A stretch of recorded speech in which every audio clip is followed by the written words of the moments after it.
All right, let's get to it. Let's talk about pricing and quoting as a small business web developer. Once again, this is all based around a one-man show business like myself, and this is all talking about my experiences and what I found works and doesn't work for my business. It may relate in some way to what you're doing, it may not. So,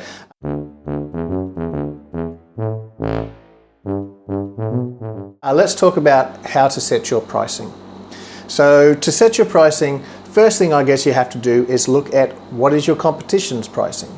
This is very important because if your whole region, let's say you're working in a smallish town, 250,000 people, 100,000 people, stuff like that. It's a thriving community where there's enough small businesses for you and probably another couple of other web developers to sort of support their business. So your competition's pricing. Now there's some ways to get an idea of what they are charging.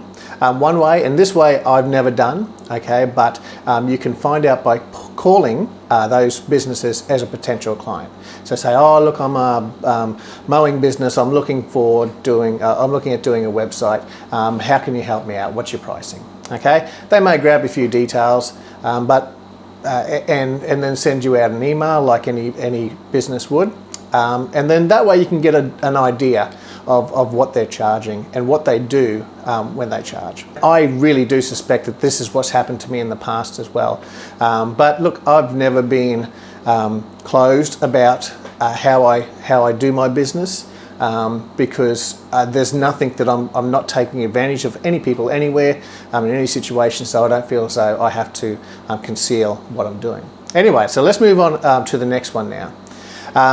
Now, the other way of finding out what your competitors are charging is simply by asking the people that call you. So any potential clients will call around naturally to all the web designers within their region and probably some outside of the region as well.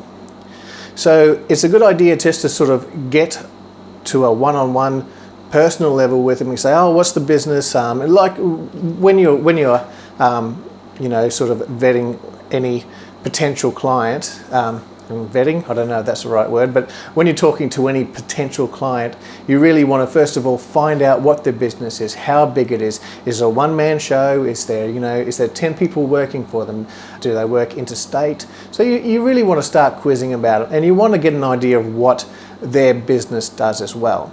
Sometimes it's pretty straightforward.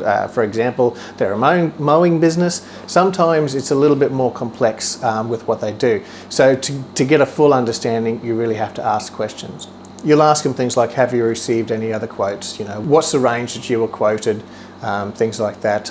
But there is an art form to asking these people this question, because you don't want to seem as though you're asking them simply for the fact that you can get the highest bid for your work. I generally ask these businesses, what's your budget for this project?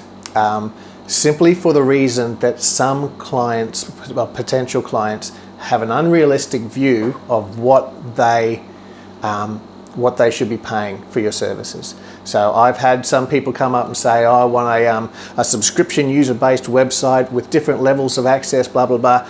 I only want to spend $1,000. Totally unrealistic. Okay, so I do ask that question for that reason, and I let them know. I say, look, and the reason why I ask this question is simply because some people have an unrealistic idea of, what this is going to cost. And look, they're quite happy to sort of then say, well, I have a budget of $5,000, I have a budget of $10,000, and so on. And really, that shouldn't affect your price of what you should be quoting, because by this time, you should have a set pricing structure in place. But it does give you an idea of, whether you will win the bid or not as well for the quote. Okay, and I guess another thing about how to set your pricing is the region that you're in. And this sort of comes close to what your competitors' pricing is as well. So look, I find that oddly enough, for a web developing business or like myself, that you would think it could be international, and it would be, and it can be. Okay, so I don't necessarily need people coming around to my place so that I can sit down face to face and talk to them about their website. That's something that's not really needed. But customers do feel more at ease when they talk to a human being face to face, and they can see your facial expressions, they can see that it's no problems, you've been doing this for a long time, so they get a more calm feeling about putting across this money for you to develop their website. So it is very important to get an idea of what the pricing is in your region, and also whether these clients or customers are regional as well. So if they're a small business operating in your region and they have been for 10 years, they are more likely to spend money in their region than, say, going to somewhere interstate or a larger city to get their website done. 90% of my work is here in Townsville, okay, within my region. And this is because people like to spend within their region. They feel as though it's a stronger sense of community and so on. Whereas anybody that has gotten a website from the bigger cities, say in this case Brisbane, Sydney, Melbourne, some other capital cities around Australia, is because they would have been contacted by these people around the same time that they thought about updating their website. So it's more of a case of convenience rather than that person saying, well, I'm going to go to Brisbane because obviously Brisbane has better web developers than the city I'm in. So I find that generally small businesses don't work that way. They like to be regional. So it's very important to advertise and get a strong sense of region where your business is. So let's talk about quoting and how to actually get the work. So you've set your price and you understand your region, and you also understand your competitors' pricing. So now you're ready to sort of send out your quotes and start to get some work. Now please keep in mind that this is specific to me and my business, and this is what I've done. I've never done any sort of advertising courses, degrees, business courses, stuff like that. This is only from what I've found out as my past experience. So I've used in my time as a small business web developer Yellow Pages, okay, which is a local directory, so a hardcover book. Okay, so I've used that, and I've used listing sites, okay, and also I've used lead sites, okay, where they pass on leads. So people go to that site, they say, I'm looking for a web designer, and look, it doesn't have to, it can be from anywhere in this region, and then that lead gets sent on to you. Then you put your bid in with 10, 20 other developers around the area, okay, and that region they've selected. So that's a lead site. Let's talk about Yellow Pages or local directories advertisings. Okay, so in this case, I find it's useful when you start off, but when you get busy, pretty much you can scrap it down to a one-line listing. Okay, so once you've been established for a while, in my case, it works for me because I'm busy. I don't need too many new calls, and the new calls that I do get are from word of mouth or simply a Google search. Okay, so yeah, when you're starting off, then do it. Invest the money in these sort of book advertising, because surprisingly enough, and once again, I would have thought for a web developing or web design business that it's all on the internet. Everybody goes to the internet. But unfortunately, when I was starting off, and this probably is more so to do with an era thing, okay, so when I was starting off around 10 years ago, that people, I would always ask, and they would go, I got you from the Yellow Pages. And it's like, why? You're doing a web design, you're doing a website for your business, and you got me from the Yellow Pages. So yeah, that was a bit frustrating, but look, it's now, but it's a different dynamic for me now because once again, I'm very busy and I don't need the new work from advertising in books and things like that. Yellow Pages directories. Of course, now they've all gone online, and my view of that is, well, Google is the biggest Yellow Pages directory or local or listing directory there is. So, it can be a bit of a waste of money. Anyway, so let's look at listing sites. Now, listing sites are special sites that are set up, and once again, usually local listings or something like that. So a lot of businesses will get the idea that, look, I think it's a good idea, we're in this region here, this would be a great idea to get all the businesses in this region, box them up, and people can say, well, just if I search for a plumber, there's a plumber in my area.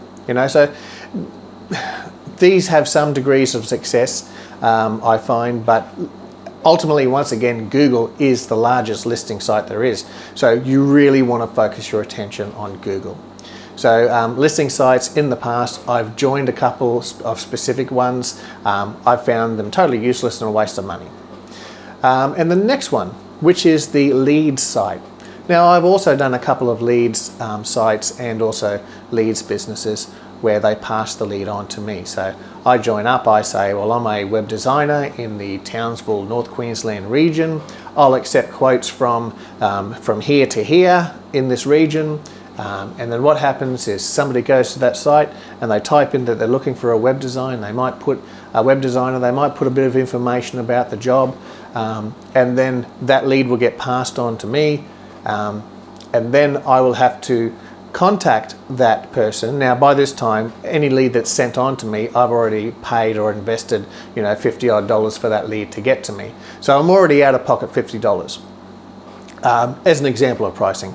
Then the next step I have to do is I have to then win over that person who doesn't know me. So essentially it's a cold call, it's a cold email coming straight off the bat. So they haven't hunted you down, they haven't seen your work on your website, so they don't have an idea. They haven't called you specifically because you're one of the few that they actually liked your website and your work.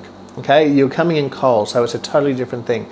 Now, I found this ultimately to be useless because it was that sort of, you were competing essentially to be the lowest price. So this is great. If you want to go and do lead sites and be the lowest price, then that's what people are hunting around for, generally when they're going to leads places like that. Okay, but if you can talk to them, I found that when I talked to them over the phone and, sort of quizzed them about what they wanted in their website and did all that sort of stuff, and they felt a little bit more comfortable with you rather than thinking of you as an email letter or an email notification. They see you then as a person. So this would be great. But once again, I always lost it when they were out of town. The only time a lead ever worked for me when they were local. Okay, now that person would have called me locally anyway because I'm one of a few web designers in my region. So once again, leads, don't worry about it. Okay, and when I say don't worry about it, I mean in my experience, I'm not worrying about it. So the next part we're talking about is the quotes. You're getting the leads, you're getting the calls, and you're talking to the people. Now you're sending out all these quotes because they want something, hard copy in a sense, that says how much you will do this website for. Okay, and they can judge and compare it against what other people are charging or other designers are charging. Okay, so now it's just that comparison stage, and this is where I do find that your quality of work, the way you talk to them on the phone, how you comprehend what they're wanting, if they're wanting something a little unique, and the amount of time that you invest with them pre-sales as well is very important. So so you send out your quote. Don't make your quotes complex. I did this was my mistake when I first started. My quotes were just horribly complex. They would have a breakdown of, you could have a web design, it could have a website, and it could have this sort of type of banner and that sort of type of banner, but that one cost more than this one, and so on. And really, it was just overly confusing. And I did find that feedback would be from my clients is like, what the hell is this? I'm not buying a car, I just want a website, what's all this stuff? So anyway, I found that over the years, keep it simple. Okay, so what you have to do is you have to send a quote out that's a brief breakdown of what you're supplying as a service. So I'm supplying a website, and now I'm giving a brief outline of what this website entails. So you can't put the level of complexity into the quote that goes into making a website. You really have to outline it and make it nice and brief and simple and seem simple, because if it seems simple to them, then they're going to go with the easiest solution. And generally that client is busy working for their customers, or they're busy working on their business, and they want you just to handle the website as best you can, and for them to give precise, minimal input for them to get the best results. So please make your quoting simple. I did a website for a small business coach and he said one of the main things is just to keep it simple, okay, because people like that. So now the quotes are going out, you're keeping it simple, the pricing is fair, and what you think you, oh my God, I didn't talk about what you're worth. Okay, so this takes me back to the previous section. I can't believe I didn't put this in. Rather than just editing in, I'll talk about it now. So price to what you think you're worth. So pricing to what you think you're worth. I don't know about this one because it can be a hindrance. So you'll start off pricing low because you're probably unsure about what you're doing as a designer or developer. And you might have not a high opinion in yourself that you look at other people's work and go, well, that's really good. I can't achieve that just yet. Okay, so you're going to price yourself accordingly to that. So don't get this confused with what you think you're worth as a person. Okay, so this is about what you think you're worth in what you can provide to that customer or client. So I started off and I did charge at around about $88 an hour. No, actually no, God. I think I charged at around about $50 an hour. That was my starting rate. And I got a fair bit of work because of that price. So my websites would be $660, $880. So, and that's Australian dollars, so it's not that worth that much, you know, compared to say US, UK or anything like that. So I did start off very cheap, and I priced myself to what I thought I was worth. So as I became better and better and better, I realized that I'm working quicker and providing a higher standard of work. So therefore my pricing went up. So my pricing is at a level now where I think, you know, this is what I'm worth, and it could possibly even be a little bit more. But I took this sidetrack because what jotted my memory is in that section of how to get quotes and work, I was talking about, are you too busy? So that was my next part. Are you too busy? And this ties in with what you're pricing to what you think you're worth. So I'm getting a bit tongue-tied here, but basically they work together. So if you're really busy, then you need to charge more. You need to be worth more, because that means that obviously you're busy because you're good or your pricing is too low. So I would rather that people came to me because I'm good. So that means then that I will charge more for my services. The next financial year or the next month or quarter that rolls around, I'll take it up to the next notch in pricing that I think that I'm worth. Now, naturally, this will get rid of more and more clients that don't think I'm worth that much, or even more and more clients that started off with me. Because when you start off, you'll get the cheaper, low budget clients. Now, these clients are great for when you're starting off, but let me just say that the difference between a low budget or cheaper client and a high budget and a client that pays more is virtually nothing. They expect the same thing from your services. So the realistic side of this is that as you get more busy, unfortunately, you can't be doing jobs for less and less money because you won't survive as a business, especially as a one-man business, because my hours are worth money to me. So if I'm earning less money for doing more work or the same amount of work for a cheaper or a more budgeted client compared to somebody that is willing to pay the money, then it just makes sense. You have to move up to the people that pay more money because they think you're worth that.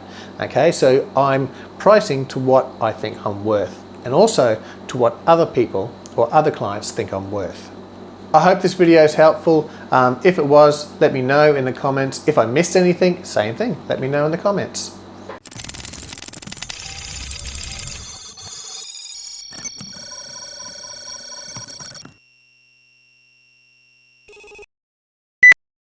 You can't put the level of